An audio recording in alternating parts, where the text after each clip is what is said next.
Hello friends, आपल्या सर्वांची आवडती मालिका पाठ राखीन या मालिकेच्या आजच्या सोमवार 29 जूनच्या एपिसोडमध्ये एकानंतर एक धमाकेदार ट्विस्ट आले आहेत. आजचा एपिसोड खूप भारी होता. मग नेमकं घडलंय तरी काय? तर फ्रेंड्स, आजच्या एपिसोडमध्ये सुलक्षणाने प्राजक्ताला सांगितलंय की हा माझा मुलगा आरव आणि तुला याच्या वेलकम पार्टीत यायचं आहे. पण प्राजक्ताने त्यासाठी नकार दिला आणि म्हणाली की नाही जमणार, कारण माझ्या बहिणीची भाग्यश्रीची हळद आहे आणि मला तेथे जायचं आहे. पण सुलक्षणा म्हणाली ते कसं मॅनेज करायचं ते तू पहा, पण तुला या पार्टीत यावंच लागेल. कारण जर प्राजक्ता या पार्टीत पोहोचली तरच प्राजक्ता आणि आलोकचं लग्न होऊ शकतं आणि त्यासाठीच सुलक्षणाने प्लॅन बनवला आहे आणि ही पार्टी ठेवली आहे. मग प्राजक्ता या पार्टीत पोहोचणार की नाही हे जाणून घेण्यासाठी हा व्हिडिओ शेवटपर्यंत नक्की पहा. फ्रेंड्स, आजच्या एपिसोडच्या सुरुवातीलाच सुलक्षणा अंबिका आणि सगुणाला आपला प्लॅन सांगते, परंतु अंबिकाला हा प्लॅन बिलकुल पटत नाही. अंबिका म्हणते, पण मोठ्या जाऊबाई, जर संपूर्ण जगाला कळालं की आपला आलोक कोणत्या अवस्थेत आहे आणि तो कोणतंही काम करण्याच्या केपेबल नाहीये, तर लोकांना असं वाटेल की इतकी वर्ष आपण त्यांची फसवणूक करत होतो, त्यामुळे आपल्या कंपनीचं कोट्यावधींचं नुकसान होईल. पण सुलक्षणा अंबिकाला सांगते, अंबिका, एक आई म्हणून मला हे नुकसान नाही तर इन्व्हेस्टमेंट वाटते आणि ही इन्व्हेस्टमेंट आपल्या फायद्याचीच असेल, त्यामुळे आलोकचं भविष्य हे सुधारू शकतं. सुलक्षणा सगुणाकडे पाहते. सगुणा तिला पुन्हा एकदा सॉरी म्हणते.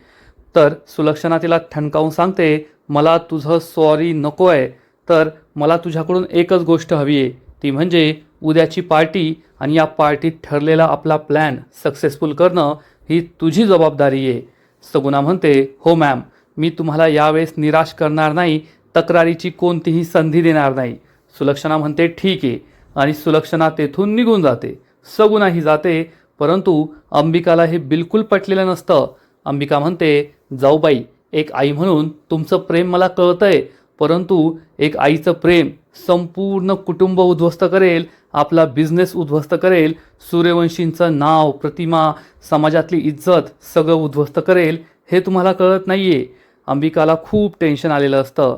आणि इकडे कौस्तुभ हा रोहन ज्या एरियात राहतो त्या एरियामध्ये त्याच्या एका मित्राला भेटायला आलेला असतो आणि या मित्राला तो विचारतो, तू अनेक वर्षांपासून येथेच राहतोस ना, तुला येथील सगळी लोक माहीत असतील ना? तर हा मित्र सांगतो, हो माहिती आहे ना, बोल काय झालं? तर कौस्तुभ सांगतो, येथे कोणते कामत राहतात, त्यांचा मुलगा आहे रोहन, मला त्याच्याबद्दल माहिती जाणून घ्यायची आहे. तर या मित्राला रोहन कामतबद्दल काही माहीत नसतं आणि तेवढ्यात येतो बिट्टू भाई. बिट्टू भाई म्हणतो, अरे काय कौस्तुभ भाई, आज आपल्या एरियामध्ये? कौस्तुभ त्याच्या मित्राला सांगतो, आपण नंतर बोलूया, तेवढी माहिती काढ. हा मित्र हो म्हणतो आणि तेथून निघून जातो. कौस्तुभला हा बिट्टू भाई विचारतो, काय मग बहिणीच्या लग्नाची तयारी सुरू आहे की नाही? आपल्याला हळदीला बोलवायचं बरं का, आपला घसा ओला करून नाचायचं आहे. कौस्तुभ सांगतो, सॉरी बिट्टू भाई, आम्ही अशी हळद नाही करणार आहे. तर कौस्तुभ म्हणतो, काय बहिणीची हळद नाही करणार? अरे असं कडे असतं का? काय पैशाचा प्रॉब्लेम आहे का? कौस्तुभ म्हणतो, हा थोडा.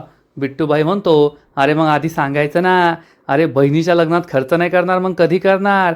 तुमच्या 4चे 8 लाख करतो, चला माझ्याबरोबर. कौस्तुभ म्हणतो, अरे बिट्टूभाई आज नको, घरी खूप कामं आहेत, लग्नाची धामधूम सुरू आहे. पण बिट्टू काय ऐकत नाही आणि कौस्तुभला आपल्याबरोबर जुगार खेळायला घेऊन जातो. आता पुढे काय होतं ते काही दाखवलं गेलेलं नाहीये. दुसऱ्या दिवशी सकाळी प्राजक्ता ही हॉलमध्ये येते, तिला कुठेतरी बाहेर जायचं असतं. आजी म्हणते, सकाळी सकाळी हे अवदसा तोंड पाहिलं, आता संपूर्ण दिवस कसा जातो देव जाणे. आणि प्राजक्ता तिला काही न सांगता तेथून गाडी चावी घेऊन जात असते. पण आजी तिला थांबवते आणि विचारते, काय ग, सकाळी सकाळी कोठे चाललीस एवढ्या लवकर? प्राजक्ताला तर रोहनला भेटायला जायचं असतं, पण आजीला मी हे सांगू शकत नाही, म्हणून ती खोटं सांगते, मी सूर्यवंशींच्या घरी ट्युशनला चालली आहे. आजी विचारते, एवढ्या सकाळी? अजून त्यांचा चहापाणी नाश्ता पण झाला नसेल. प्राजक्ता गप्प बसते. आजीला संशय येतो की ही काहीतरी खोटं बोलतीये, लपवतीये. आजी विचारते, काय भानगडे? प्राजक्ता म्हणते, नाही आजी, त्यांनीच लवकर बोलवलंय. असं म्हणून प्राजक्ता घराबाहेर पडते. आजी लगेच तिच्या मागे जाऊन पाहते. तेवढ्यात तृप्ती बाहेर येते. आजी म्हणते, हे तृप्ती, माझं एक काम करशील का? तर तृप्ती म्हणते, काय आई आजी, आत्ताच मी रूममधून बाहेर आले आणि लगेच कामाला लावताय का मला? थोडा श्वास तर घेऊ द्या. आजी चिडून म्हणते, हे तुझा श्वास घाल खड्ड्यात. मी जेवढं सांगते ना तेवढं करायचं. आता ती अवदसा बाहेर गेली आहे. तृप्ती विचारते, कोण, प्राजक्ता का? आई आजी म्हणते, हो तीच. ती आता बाहेर गेली आहे, पण खोटं सांगून गेली आहे. तुला तिचा पाठलाग करायचा आहे. तृप्ती विचारते, काय पाठलाग? आजी म्हणते, हो, घरातली कामं करण्यापेक्षा तुला बाहेरची कामं चांगली जमतात. जा तिचा पाठलाग कर. ती कोठे गेली आहे, काय करते हे सगळं मला सांगायचं. तृप्ती हो म्हणते आणि मग थोड्या वेळानंतर प्राजक्ता ही एका कॅफेमध्ये पोहोचते. आधीच तिथं रोहन आलेला असतो. प्राजक्ताने चेहऱ्याला स्कार्फ बांधलेला असतो, त्यामुळे तिचे फक्त डोळे दिसतात, चेहरा दिसत नाही. प्राजक्ता रोहनला लगेच ओळखते आणि रोहन शेजारी येऊन बसते आणि म्हणते, मी भाग्यश्रीची मैत्रिणी, मला तुझ्याशी बोलायचं आहे. रोहन तिच्याकडे पाहतच राहतो आणि विचारतो, कोण आहेस तू? तुझ्या चेहऱ्यावरचा स्कार्फ आधी काढ, कारण तू भाग्य तर नाही आहे. मग भाग्याच्या मोबाईलवरून मेसेज करून तूच मला भेटायला बोलवलं होतंस का? तर प्राजक्ता सांगते, मी चेहऱ्यावरचा स्कार्फ बाजूला नाही करू शकत. मला तुझ्याकडून प्रश्नांची उत्तरं हवी आहेत. तर रोहन म्हणतो, जर तू मला तुझा चेहरा दाखवू शकत नाही तर मी सुद्धा तुला तुझ्या प्रश्नांची उत्तरं देऊ शकत नाही. प्राजक्ता चिडून म्हणते, नाहीच देणार ना, कारण तू भाग्याला फसवतोय हे मला कळून चुकलंय. रोहनला मोठा धक्काच बसतो आणि तेवढ्यात तृप्ती तेथे येते. तृप्तीला दिसतं की प्राजक्ता चक्क भाग्याच्या होणाऱ्या नवऱ्याबरोबर रोहनबरोबर बसलीये. तृप्ती म्हणते, अरे वा, ही प्राजक्ता तर चांगलीच चोंबडी निघाली. बहिणीच्या होणाऱ्या नवऱ्याला येऊन भेटतीये गुपचूप गुपचूप. चांगली प्रगती आहे. रोहन चिडून म्हणतो, मी फसवते भाग्याला? तुला कोणी सांगितलं? तर प्राजक्ता त्याला ठणकावून सांगते, मला माहिती आहे, तू तिच्या कुटुंबासमोर जे चित्र निर्माण केलंय ना, की तुम्ही खूप श्रीमंत आहात, तुमची आर्थिक परिस्थिती चांगली आहे, तुमच्याकडे गाड्या घोड्या आहेत, ते सगळं खोटं आहे. रोहनला मोठा धक्काच बसतो. तृप्ती फक्त या दोघांना पाहत असते, पण तिला काही ऐकू येत नसतं. प्राजक्ता रोहनला ठणकावून सांगते, तुला हे सगळं सत्य माझ्यासमोर कबूल करावं लागेल. तू भाग्याला का फसवतोय, तिच्या कुटुंबाला का फसवतोय, ते खरं खरं सांग, नाहीतर मी भाग्यासमोर तुझा खरा चेहरा आणेल. तुझं आणि तिचं लग्न होऊ देणार नाही. रोहन खूप घाबरतो आणि ही मुलगी नेमकी कोण आहे हे पाहण्याचा प्रयत्न करत असतो. प्राजक्ता चिडून म्हणते, ठीक आहे, जर तुला मला सगळं सत्य सांगायचं नसेल ना, तर आता मी भाग्याला जाऊन सगळं सांगते. आणि त्याच वेळेस प्राजक्ता उठून उभी राहते, पण तिच्या चेहऱ्यावरचा स्कार्फ खाली येतो आणि मग रोहन तिला म्हणतो, तुला जर सगळं सत्य जाणून घ्यायचं असेल तर मला तुझा चेहरा दाखवावा लागेल, तरच मी तुला सगळं सत्य सांगेल. प्राजक्ता विचार करते, मी मामीला वचन दिलंय की मी रोहन आणि त्याच्या घरच्यांसमोर येणार नाही, पण सध्या मला मामीला दिलेल्या वचनापेक्षा प्राजक्ताचं भविष्य, तिचं पुढचं आयुष्य जास्त महत्त्वाचं आहे आणि याला चेहरा दाखवल्याशिवाय हा मला काही सत्य सांगणार नाही. त्यापेक्षा मी याला चेहरा दाखवते, असा विचार प्राजक्ता करते. तृप्ती लपून हे सगळं पाहत असते आणि मग प्राजक्ता चेहऱ्यावरचा डोक्यावरचा स्कार्फ काढून टाकते आणि मागे वळते. रोहन तिला पाहतो आणि मग प्राजक्ता म्हणते, बसा, आता मला सगळं सत्य सांगा. प्राजक्ता हे रोहनला जाब विचारते, तुम्ही भाग्याच्या कुटुंबासमोर खोटं चित्र का उभं केलं? आमची आर्थिक परिस्थिती खूप चांगली असं का सांगितलं? मला खरं खरं सांगा. तृप्ती हे सगळं पाहते आणि म्हणते, अरे वा, याला म्हणतात गोगलगाय आणि पोटात पाय. घरात तर किती साळसूतपणाचा आव आणते आणि येथे बाहेर भाग्याच्या होणाऱ्या नवऱ्याबरोबर गुलुगुलू करत बसलीये. वा ग वा, म्हणजे तुला भाग्याचे होणारे नवरेच आवडतात. पहिले तो एक आणि आता हा एक. चांगलीच हुशार निघालीये, चांगलीच प्रगती केलीये, असा विचार करून तृप्ती खूप खुश होते आणि आजीला फोन करते. आजी ही घरी असते. तृप्तीचा फोन येताच आजी फोन उचलते आणि तृप्ती तिला सांगते, अहो ती प्राजक्ता आहे ना, काय म्हणतात तुम्ही, खाली मुंडी पाता धुंडी निघाली. तर आजी विचारते, अगं कुठे ती अवदसा ते सांग मला आधी. तर तृप्ती तिला सांगते, अहो ती भाग्याच्या होणाऱ्या नवऱ्याला रोहनला भेटायला आली एका कॅफेमध्ये. आजीला मोठा धक्काच बसतो. तृप्ती विचारते, आता पुढे काय करायचं? आजी म्हणते, मला माहीतच होतं ही काहीतरी कांड करणार. आता तू एक काम कर, त्या दोघांचा आहे ना एक फोटो काढून आण, म्हणजे आपल्याला सगळ्यांसमोर सिद्ध करता येईल की ती प्राजक्ता रोहनरावांना भेटली होती. तृप्तीला खूप आनंद होतो. तृप्ती म्हणते, ठीक आहे. आजी फोन कट करते. तृप्तीला तर अशा कामातच आनंद मिळत असतो, त्यामुळे ती खुश असते. आणि इकडे रोहन हा प्राजक्तासमोर कबूल करतो की हो, आम्ही त्या भाग्याच्या कुटुंबासमोर सगळं खोटं चित्र उभं केलं आहे आणि आमच्याकडे गाड्या घोड्या नाही आहे, आमची आर्थिक परिस्थिती एवढी चांगली नाही आहे, पण माझ्या आईला आवडतं दुसऱ्यांसमोर मोठेपणा करायला. त्यामुळे आम्ही त्या खोट्या गाड्या, भाड्याच्या गाड्या घेऊन गेलो होतो, ज्या आमच्या नव्हत्या. पहिल्यांदा वेगळी गाडी होती, दुसऱ्या वेळेससुद्धा वेगळी गाडी होती. पण भाग्या मला खरंच मनापासून आवडली आहे. मला ती आवडली म्हणून मी या लग्नाला होकार दिला आहे. आणि तेवढ्यात तृप्ती एका कस्टमरच्या मागे मागे गुपचूप कॅफेमध्ये येते आणि प्राजक्ता आणि रोहनचा एक फोटो काढते आणि हा फोटो काढून तिला खूप आनंद होतो. तर प्राजक्ता ही रोहनला विचारते, खोटं बोलू नकोस, तुझ्या आईला पैसे हवेत, हुंडा घ्यायचा आहे म्हणून तू भाग्याशी लग्नाला होकार दिला ना. रोहन विचारतो, तुम्हाला हे सगळं कसं माहीत? खरंय, माझ्या आईला हुंडा हवाय, परंतु मला नको आहे आणि मला भाग्या आवडली आहे, कारण ती बाकीच्या मुलींसारखी नाही आहे.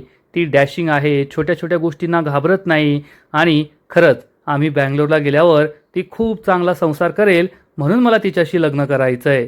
प्राजक्ता हे सगळं ऐकून घेत असते, पण तिचा या रोहनवर काही विश्वास बसत नाही आणि इकडे तृप्तीचं फोटो काढणं सुरूच असतं. प्राजक्ताविरुद्ध सबळ पुरावे मिळाले म्हणून ती खूप खुश होते. प्राजक्ता ही रोहनचं सगळं ऐकून घेत असते. रोहन मात्र मी खूप चांगला आहे असंच नाटक करत असतो, सगळं खोटं बोलत असतो. रोहन प्राजक्ताला सांगतो, तुम्ही माझ्यावर विश्वास ठेवा, यात जे काही केलं आहे ते सगळं माझ्या आईने केलं आहे. जर माझ्या आईचं ऐकलं नाही ना तर ती खूप चिडचिड करते, रागराग करते, त्यामुळे आम्हाला तिच्या मनासारखं करावं लागतं. पण मला भाग्याच्या कुटुंबाकडून 1 रुपयासुद्धा नको आहे. मला फक्त भाग्य हवी आहे, कारण ती जर माझ्या आयुष्यात आली तर माझ्या आयुष्याचं सोनं होईल असा मला पूर्ण विश्वास आहे. ती खूप छान संसार करेल. प्राजक्ता चिडून म्हणते, बस झाली तुझी नाटकं, मला तुझ्या बोलण्यावर विश्वास नाही आहे. कारण तू म्हणतोस की सगळं तुझ्या आईला हवं आहे, पण तुझा त्यात सहभाग नसेल हे कशावरून? तुलासुद्धा हुंडा हवा आहे. साखरपुड्याच्या वेळेस तू भाग्याशी नीट बोललासुद्धा नाही. तुला सोन्याची चेन मिळाली, अंगठी मिळाली, त्यातच तू खुश होता आणि आता लग्नाआधीसुद्धा तुझी आई आमच्या घरी पैसे घ्यायला आली होती. खरं खरं सांग, हुंडा घेणं हे कायदेशीररित्या मोठा गुन्हा आहे आणि तू तुझं संपूर्ण कुटुंब जेलमध्ये जाल, हे तुला माहिती आहे ना? तर रोहन म्हणतो, नाही नाही नाही, प्लीज असं काही करू नका, आमच्या विरुद्ध तक्रार करू नका, आम्हाला जेलमध्ये नाही जायचं आहे. मी तुम्हाला वचन देतो, मी माझ्या आईला समजावून सांगेल आणि मग माझी आई 1 रुपयासुद्धा हुंडा मागणार नाही. आम्ही भाग्याच्या कुटुंबाकडून काहीच पैसे घेणार नाही, पण प्लीज आमच्या विरुद्ध तक्रार करू नका, अशी विनंती हा रोहन करतो. पण प्राजक्ताला अजूनही त्याच्यावर विश्वास बसलेला नसतो. हा खरं बोलतोय की नाटक करतोय हाच प्रश्न प्राजक्ताला पडतो. आणि इकडे भाग्याच्या घरी मात्र सोनार आलेला असतो आणि तो भाग्याला सोन्याच्या बांगड्या दाखवत असतो. भाग्या ते ट्राय करत असते. चारू, आजी, कौस्तुभ तेथे असतात आणि चारू म्हणते, भाग्या हे सोन्याच्या बांगड्या ट्राय कर, छान दिसतील तुला. भाग्या या सोन्याच्या बांगड्या पाहत असते, तेवढ्यात चारूची नजर तिच्या मेहंदीवर जाते आणि चारू म्हणते, वाह, तुझी मेहंदी किती छान रंगली आहे, याचा अर्थ जावई बापूंचं तुझ्यावर खूप प्रेम आहे. हे ऐकून भाग्या लाजते आणि मग सोनार म्हणतो, सांगा तुम्हाला यातील कोणत्या बांगड्या आवडल्या आहेत? चारू ही तिला विचारते, या आवडल्यात ना? भाग्या हो म्हणते आणि मग चारू ही सोनारला सांगते, याच बांगड्या फायनल करा. सोनार म्हणतो, ठीक आहे, आता मी तुम्हाला फ्रेश पीस पाठवून देतो. आणि सोनार हा सगळ्यांचा निरोप घेऊन तेथून निघून जातो. मग कौस्तुभ हा सुद्धा भाग्याची चेष्टा करतो, काय मग रोहनरावांची आठवण येते का? तर भाग्या म्हणते, गप्रे दादा, कशाला माझी चेष्टा करतोय? घरात खूप आनंदाचं वातावरण असतं. आजी, भाग्या, चारू, कौस्तुभ सगळे खूप खुश असतात आणि त्याच वेळेस भाग्याला रोहनचा कॉल येतो. भाग्या खूप खुश होते, फोन उचलणार इतक्यात कौस्तुभ तिच्या हातून फोन घेतो आणि तिला फोन काही देत नाही. त्यामुळे भाग्या त्याच्या मागे मागे धावते. कौस्तुभ म्हणतो, प्लीज बोल. भाग्या प्लीज म्हणते आणि कौस्तुभ तिला फोन देतो. भाग्या खूप आनंदात फोन उचलते, हा बोल रोहन. तर रोहन चिडून म्हणतो, बोल गेलं खड्ड्यात, येथे सकाळी सकाळी तू माझ्या विरुद्ध इतका मोठा कट रचला आणि आता माझ्याशी प्रेमाने बोलण्याचं नाटक करतीये. हे ऐकून भाग्याला मोठा धक्काच बसतो. भाग्या विचारते, रोहन हे तू काय बोलतोय? रोहन चिडून म्हणतो, जे बोलतोय ते खरंच बोलतोय. तुझी कोणीतरी मैत्रीण मला भेटायला आली होती. तुझ्या मोबाईलवरूनच तिने मला मेसेज केला आणि येथे येऊन तिने माझ्या आईवर नाही नाही ते घाणेरडे आरोप लावले, माझ्या आईचा अपमान केला. ते मी सहन करणार नाहीये. हे ऐकून भाग्याला मोठा धक्काच बसतो. चारू, आजी, कौस्तुभला सुद्धा समजतं की काहीतरी प्रॉब्लेम आहे. आणि मग रोहन हा भाग्याला धमकी देतो, तुझी ती कोण मैत्रीण ना ते तूच पाहून घे. मला तिचं नाव गाव माहीत नाही, पण जर ही गोष्ट माझ्या आईच्या कानावर गेली ना तर त्याचे परिणाम खूप वाईट होतील, एवढं लक्षात ठेव. तुला जर लग्न करायचं नसेल तर स्पष्ट सांग. असं मैत्रिणीला जाब विचारायला पाठवू नको. आणि तुला जे काही जाणून घ्यायचंय ते सुद्धा तोंडावर विचारायचं, असं मागून नाही. असं म्हणून रोहन फोन कट करतो. भाग्याला जबर धक्काच बसतो. सगळेजण तिला विचारतात, काय झालं भाग्या? भाग्या काहीच बोलत नाही. कौस्तुभ विचारतो, काय झालं? चारू विचारते, काय झालं? आजी म्हणते, अगं भाग्या बोल, अशी गप राहू नको, काय झालंय? भाग्या त्यांना झालेला सगळा प्रकार सांगते की रोहनचा कॉल होता, त्याला माझी कोणती तरी मैत्रीण भेटायला आली होती आणि माझ्या मैत्रिणीने त्याच्या आईवर नाही ते आरोप केले आणि त्याच्या आईचा अपमान केला. चारू, आजी, कौस्तुभला जबर धक्काच बसतो. चारू विचारते, भाग्या हे काय सगळं प्रकरण आहे? कोण आहे तुझी ती मैत्रीण? पण भाग्याला काही माहीत नसतं. एवढ्या तृप्ती घरी येते आणि आजीला इशारा करते. आजीला खूप आनंद होतो आणि मग आजी पुढे येऊन म्हणते, भाग्या ती तुझी कोणी मैत्रीण नव्हती, तर ती तुझी सखी. काय म्हणतेस तू?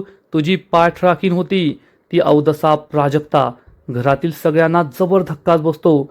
आजी सांगते, ती प्राजक्ताच रोहनरावांना भेटायला गेली होती आणि तिनेच तुझं लग्न मोडण्याचा प्रयत्न केलाय. भाग्याला हे बिलकुल पटत नाही. भाग्या म्हणते, आजी तू प्राजक्ताबद्दल नेहमी असं काहीतरी बोलत असते, प्राजक्ता असं का करेल? तर आजी चिडून म्हणते, अगं तुझा स्वतःच्या आजीपेक्षा त्या प्राजक्तावर जास्त विश्वास आहे, पण मी जे काही बोलते ना ते अगदी खरं बोलतीये.